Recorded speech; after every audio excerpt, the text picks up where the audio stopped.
Hello, welcome to the 16th day of reflective tarot reads. So that's 2 weeks and 2 days of the Yoma. Today we've got Gevurah of Tiferet. So we got the 5th and the 6th. So Gevurah's up here on the receptive feminine and Tiferet's the midline. We done Gevurah, we looked at Gevurah all last week, but we looked in terms of the cups. So this week, as I said the other day, we're looking at the swords. So for me, Gevurah, as you know, it's structure, boundaries, limits, excuse me, but it's also about the power, control, and it's about courage. And this is coupled with our compassion and beauty, truth, harmony, balance of our Tiferet. And we're doing all this alchemy, the balancing between Gevurah and Netzach within the heart. That's the alchemy. So with our 5 of Swords, we can see this as, see the guy, he looks very pleased with himself. He's taken the swords, and these people look really dejected. Yeah, and the swords, you know, air, mind. So for me, this card is speaking about allowing or having your boundaries violated, or your sovereignty, your sense of being violated, being taken from another. It can be about irrational and illogical thinking. So, you know, the reasons for that violation, maybe in part you're allowing that. I'm not saying that's always the case. But really, this to me depicts someone with a complete and utter lack of compassion. So no balance of Tiferet in their heart. They're kind of, this is the shadow side of Gevurah. It is someone who is, it's severity. It's the severity of it. It's someone who's taking control or power over others. But that lack of compassion in this person is where his head, his mind, his thoughts is not connected with his heart. And, you know, he's got no discernment in his actions, absolutely none.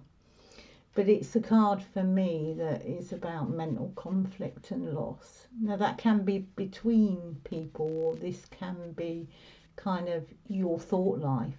You know, this mental conflict and loss that's very inward facing. So there's that beautiful card. And then we have the 6 that we looked at yesterday. So this could be seen as the passage away from the 5, kind of the conflict. And if we're looking at it as inner conflict, it could be our inner conflicts, you know, being resolved and moving on, passing to another shore, to a higher level of consciousness. So we could see that with the 5, as this thing's happened in the 5, either internally or literally in our world, we've been taken from. But then we move on, we take a passage out, away, either mentally or physically or both. So then the Justice card, which is the card from Gevurah, it's the path, Tiferet to Gevurah is justice. So justice, again, they got the sword, she's got the balancing scales. So this is kind of sits well with these. She's taken her sword, or he's taken his sword. They've taken that energy, is taking its sword, the thoughts, and cut through, just cut through. and is attempting to balance those scales in whatever situation, inner or outward. So it is this is the energy that comes as the soul is moving forward on its evolutionary path. You know, as you move and you learn from the lessons of the past, you know, you move on from that. I mean, the fives numerologically are root cards, you know, and they're about unhappiness, unrest. And the swords can be ego directed mind, either ours or others. So yeah, so unhappiness, unrest due to our ego or others, and being a sense of being taken from. And the sixes, yeah, they are peace and harmony because they're Tiferet. It's a resolution of those things that bring that kind of conflict, and conflict when we're holding duality within our mind, it brings a kind of loss. It can bring a loss of our ability to relax. It can bring stress and unrest. We've all been there. But this six is a time of integration, so not quite reached the shore, but there's a piece there. So for me, the cards are speaking about having a self-compassion. This was my reflection. A kind of self-compassion, that compassion of the heart towards yourself, moving from the people, situations that we discern to be harmful, including our own minds. I mean, there may not be anyone involved. We can make wonderful, nightmarish kind of worlds just within our head with nobody doing anything. So but it's a kind of having a self-compassion, going, no, that's enough either internally, that's enough physically and mentally.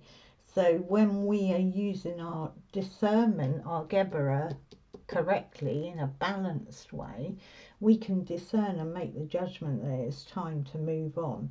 You know, if we don't, I think I talked about it the other day, kind of coming to mind, but if we're allowing somebody to overpower us, you know, we're actually colluding.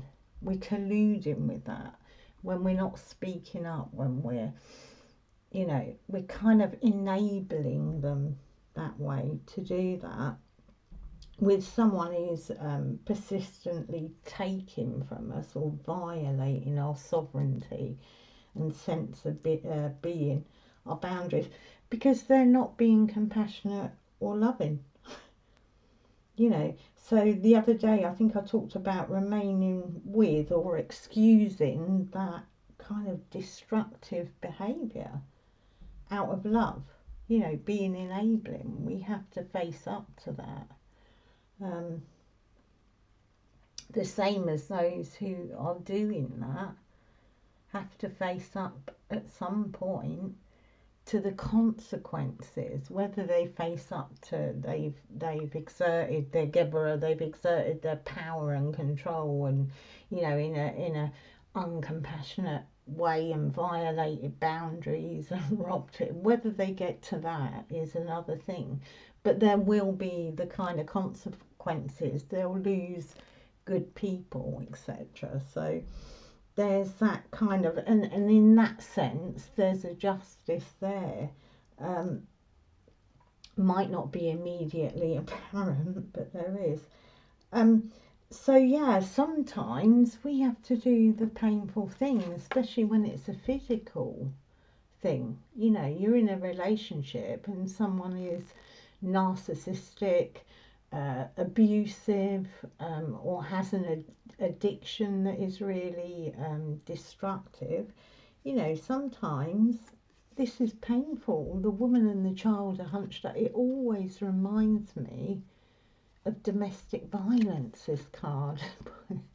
He says something about me, but it does. Someone moving on, someone, you know, and still in that process of integrating all that mental torture that they've been through. Yeah, so it's you know, when this happens, when we're forced to leave physically, you know, we lose.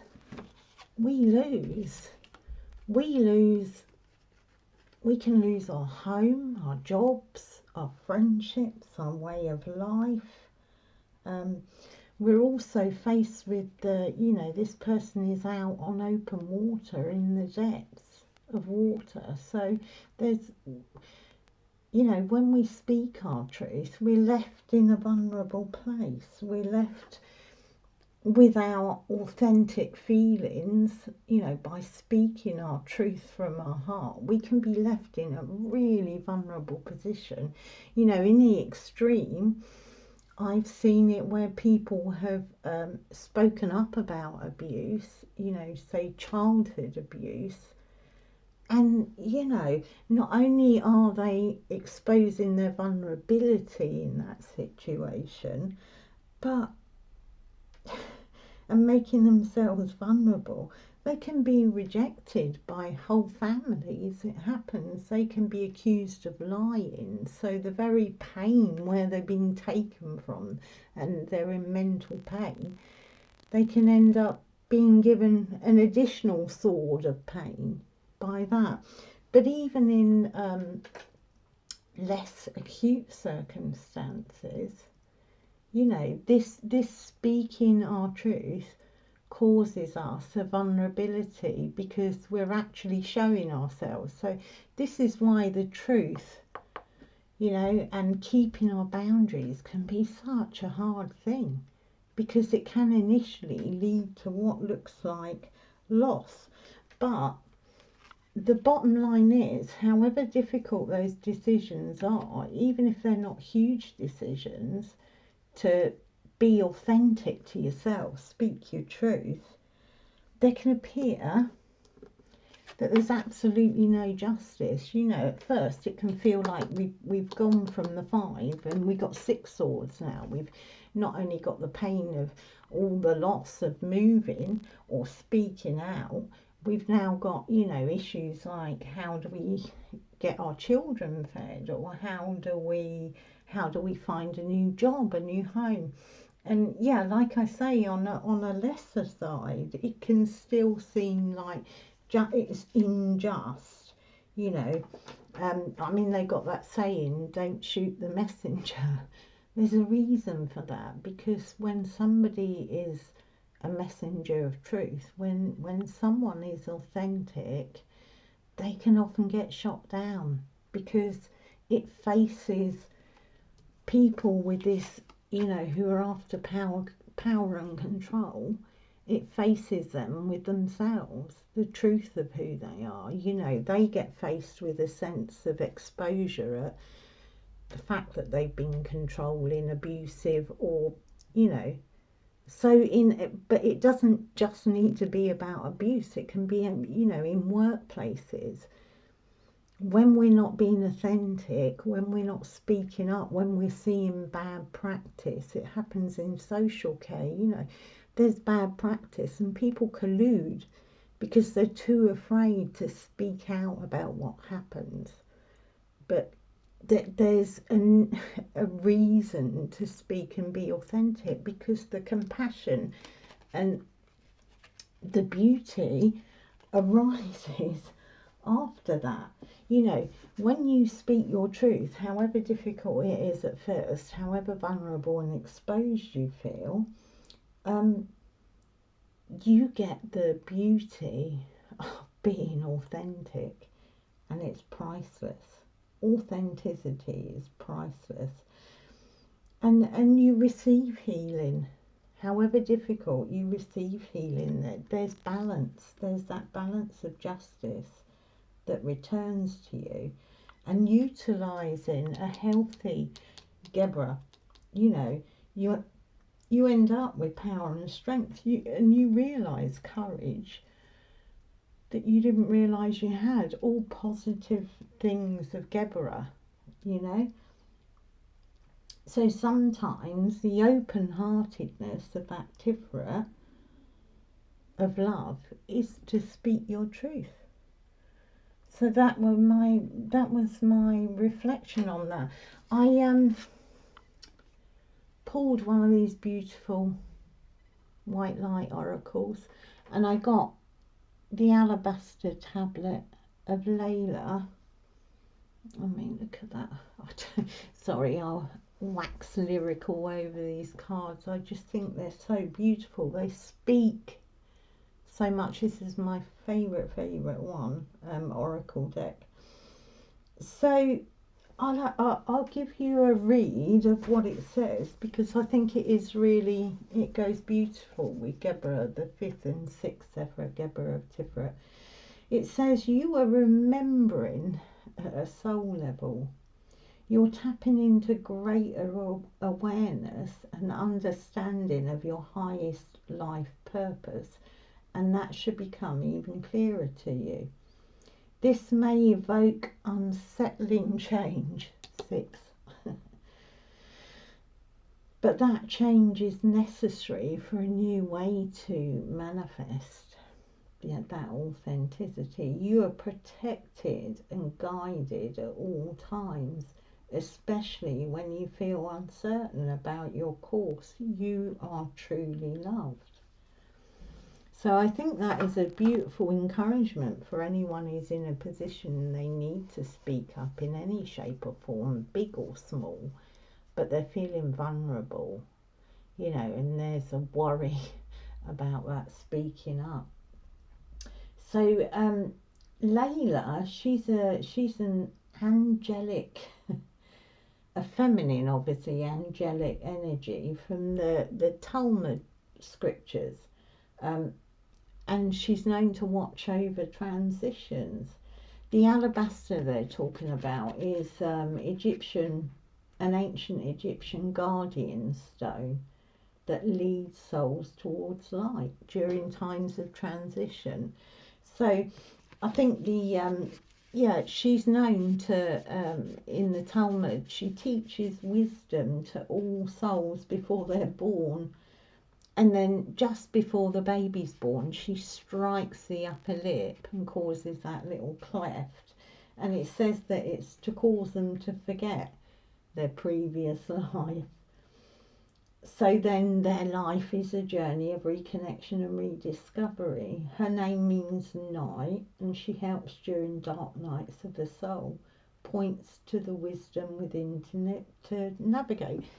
So there's that sense with Layla, the alabaster tablet of Layla, about wisdom, about sometimes these situations are for our soul, well, sometimes I say always for our soul development. They may seem unjust, but those times of vulnerability are where the strength of Gevurah, the grace of Gevurah, divine present, divine guidance in whatever way you want to, understand that, will come to you. So beautiful card for that. I'm going to pull us a chakra card, and we've got Gevurah, which is the throat chakra, and we have obviously Tiferet, which is the heart. So I pulled some throat and heart chakra cards for us to have a look at and see what spirit wants to bring.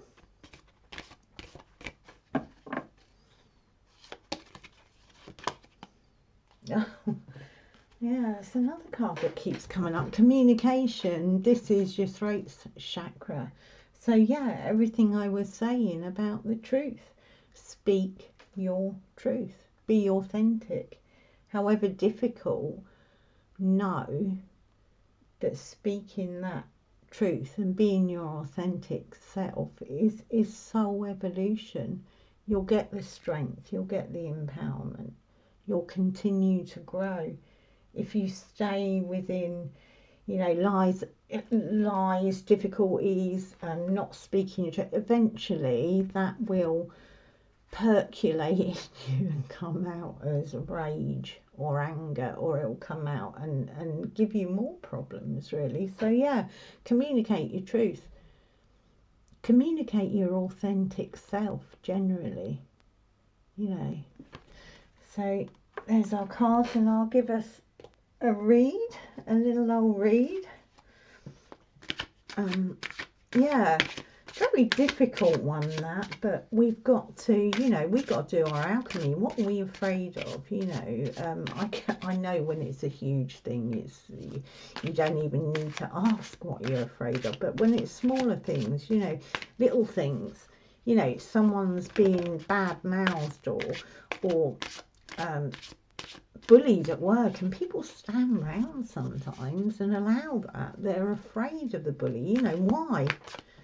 These are the things we need to ask ourselves. What is it? What's in our programming? What's in our subconscious that stops us speaking out when we need to? Right, so we have the Seven of Cups flying out there. Our lovely net satch. So that's the balancer for Gevurah. No, it's not. Yes, it is. Oh, sorry. That's net satch. That's underneath. Sorry. So we got scrap those few minutes. We've got the Seven of Cups.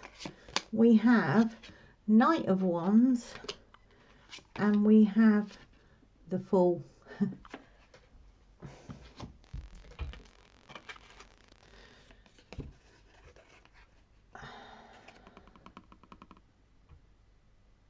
You know, there's our Seven of Cups. That's illusion. You know, I think in terms of what we've been talking about, if we're not speaking our heart truth, we're moving ourselves into the emotion of illusion. You know, we're not going to be able to hear clearly our intuitive, our inner guidance, the guidance of Layla, you know. So with our Seven of Cups, the Knight of Wands, I mean, they're the forces and the energies that come towards you that sit in Tiferet, actually. I said the other day the queens do, and they don't. They sit up here, right at the top. The knights sit in Tiferet. They're actually the energy and forces of alchemy. So he's bringing perception, he's bringing understanding, he's bringing a new sense of feeling towards you. So if you're in a difficult situation, you're not knowing what to say, you're not knowing how you should really feel and be authentic within that, you know, call on that energy of perception, feeling, understanding. You know, listen out. There's spiritual help, there's unseen realms.